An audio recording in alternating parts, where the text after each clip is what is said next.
वंदे मातरम साथियों, भारत माता की जय। इस वीडियो में हम जानेंगे व्यंजन वर्ण के बारे में। व्यंजन वर्ण किसे कहते हैं और कुल यानी टोटल व्यंजनों की संख्या कितनी होती है और इन व्यंजनों को किस प्रकार से पढ़ते हैं वो भी मैं आपको इस वीडियो में बताऊंगा। चलो आइए जानते हैं। व्यंजन किसे कहते हैं।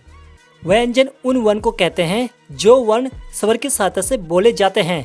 सभी व्यंजनों के वर्ण में ए स्वर जुड़ा होता है।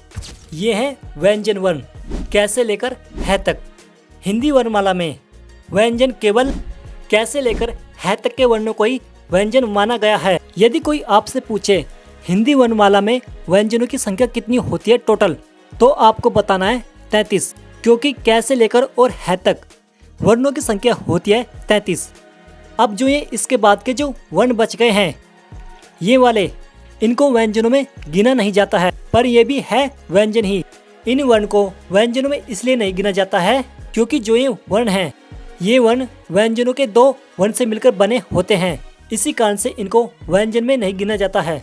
इन व्यंजन को कहते हैं संयुक्त व्यंजन। संयुक्त का अर्थ होता है जुड़ा हुआ या मिला हुआ। संयुक्त व्यंजन की संख्या होती है 4। पहला है स। ये व्यंजन दो अक्षर से मिलकर बना है, आधा कै और षटकोण वाला स। दूसरा संयुक्त व्यंजन है त्र। ये व्यंजन आधे तय और ऐसे मिलकर बना है। तीसरा संयुक्त व्यंजन है ज्ञ। ये आधा जय और यहाँ से मिलकर बना है। चौथा संयुक्त व्यंजन है श्र। ये आधा स और र से मिलकर बना है। ये दो व्यंजन और बच चुके हैं।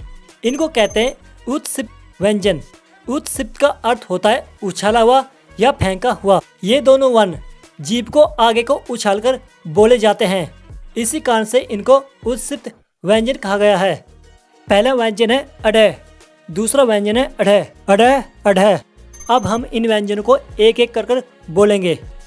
कै, खे, गे, घे, अंग, च, छ, जय, झ, ये, टे, ठे, डे, ढे, अण, ते, थे, दे, धे, ने, पे, फे, बे, भे, मैं, ये, रे, ले, वे, स।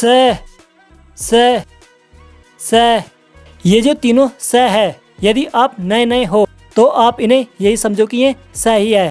आगे मैं आपको इन तीनों का डिफरेंट भी बताऊंगा कि इन तीनों स में क्या अंतर है। अक्स, त्र, ज्ञ, स्र, अढ, अढ।